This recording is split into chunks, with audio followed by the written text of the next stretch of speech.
पूरा ही जिला जवार में केहू के हिम्मत निके कि महेंद्र पांडे के घर पे बुरा न जता लगे। असल ते तो हिम्मत कैसे भेज दे कि हमार बेटी पे बुरा नजर डले।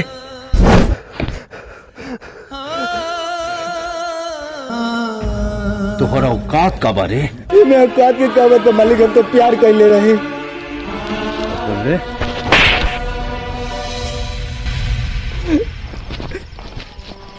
प्यार करे खातिर परिवार के बीच जिंदा होल जरूरी बा। तो तू सोच ले कि तोरा प्यार चाहिए कि परिवार? हमको परिवार चाहिए बने, परिवार चाहिए। तो सुन, अभी के अभी गांव छोड़ के चले जाओ, बुझले?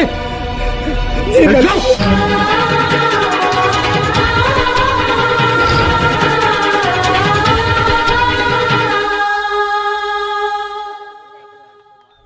दीवाना हो दीवानगी